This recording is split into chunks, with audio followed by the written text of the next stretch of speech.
Hello दोस्तों, आप सबका स्वागत है इस छोटे से चैनल एम ब्लॉक में।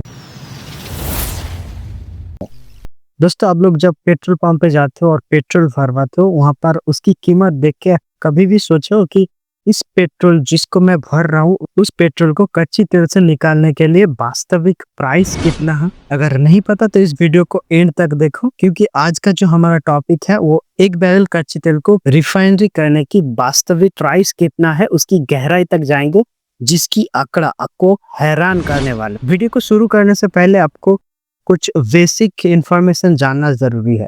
जो कच्ची तेल हम धरती से निकालते हैं उसे डायरेक्टली हम कार, जेट इंजन या फिर घर के चूल्हे में आप यूज नहीं कर सकते। उसको पहले रिफाइनरी करना पड़ता है, उसके बाद ही हमें पेट्रोल, डीजल और जेट फ्यूल जैसा ईंधन मिलता है। दोस्तों, ये जो कच्ची तेल की बात कर रहा हूँ, इस कच्ची तेल की ही अलग अलग टाइप होता है। EPA यानी एनवायरमेंटल प्रोटेक्शन एजेंसी के द्वारा कच्ची तेल को 4 क्लास में डिवाइड किया गया है, जैसे कि class A, class B, class C और क्लास डी। क्लास ए जो कि हाईली टॉक्सिक और हाईली फ्लेमेबल होता है, जैसे कि गैसोलीन और जेट फ्यूल।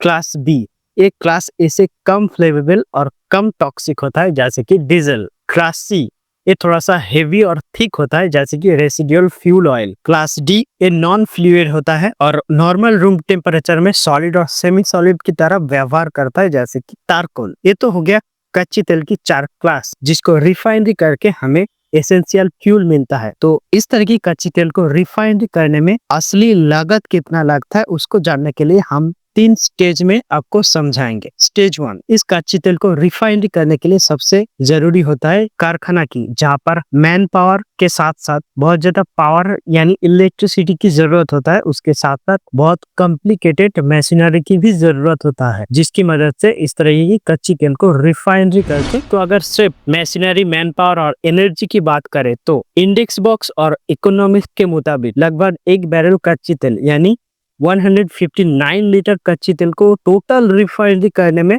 ज्यादा से ज्यादा $3 से $5 का ही खर्चा आता है। मगर रुको, स्टेज 2, ये जो सिर्फ मैन पावर, मशीनरीज और पावर की बात कर रहे हैं, उसके साथ कुछ और कॉस्ट ऐड होना जरूरी है। जैसे कि स्टेज 1 में मैंने कहा था कि बहुत सारी मशीनरी की हेल्प लिया जाता है कच्ची तेल को रिफाइनरी करने के लिए, जो कि 24 आवर काम करते हैं, जिसकी वजह से इस तरह की कॉम्प्लिकेटेड मशीनरी भी खराब होने की चांसेस रहते हैं, जिसको ठीक करने के लिए एक कॉस्ट ऐड होता है। इसके साथ साथ मार्केट से जो कच्ची तेल मिलता है वो हमेशा एक टाइप का नहीं होता। उसके साथ साथ मार्केट की प्राइस भी अप डाउन होते रहते हैं, जिसकी वजह से कच्चे तेल को रिफाइनरी करने के लिए भी वहाँ पर कुछ कॉस्ट ऐड होता है। फिर भी तो स्टेज 1 और स्टेज 2 की सारे कॉस्ट को टोटल कर ले, तब भी एक बैरल कच्ची तेल को रिफाइनरी करने में ज्यादा से ज्यादा $10 का ही खर्चा आता है। साल 1947 कैलिफोर्निया की स्टेट भूमि आयोग की गवर्नमेंट आर्टिकल से पता चलता है कि ये जो एक बैरल कच्ची तेल होता है, इसको उस टाइम रिफाइनरी करने में प्राइस लगता था $1.18, जो कि आज 2025 में ये छलांग लगा के $10 के आसपास हो गया है। मगर यहाँ पर रुको, एक और सवाल आता है कि एक बैरल कच्ची तेल को रिफाइनरी करने के बाद कितनी प्रकार की प्रोडक्ट और कितनी परसेंटेज में ईंधन मिलता है। अरे तो जरूरी बात है, तो चलिए समस्या का भी हाल निकाल लेते। लगभग एक बैरल तेल में 159 मीटर कच्ची तेल रहता है, जिसको रिफाइनरी करने के बाद लगभग 45% गैसोलीन यानी पेट्रोलियम मिल जाता है। उसके साथ साथ 24% डीजल मिलता है।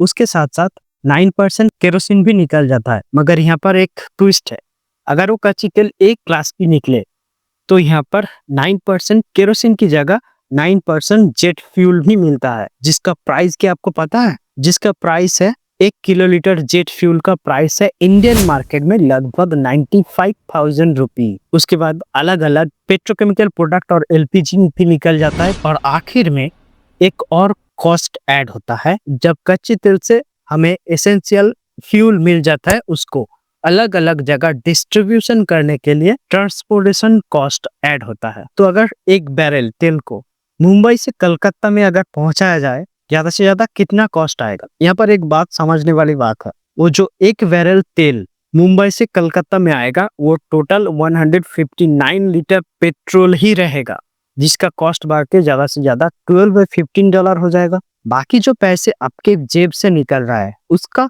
कहीं नहीं है, हमारी गवर्नमेंट टैक्स। तो आप समझ सकते हो 1 लीटर पेट्रोल की ओरिजिनल प्राइस कितना है और आप कितना पे कर रहे हो, जिसको आप डायरेक्टली ब्लेम कर सकते हो हमारी गवर्नमेंट टैक्सेस। बाकी आपको ये वीडियो और इन्फॉर्मेशन अच्छा लगे तो प्लीज चैनल को लाइक और सब्सक्राइब करना।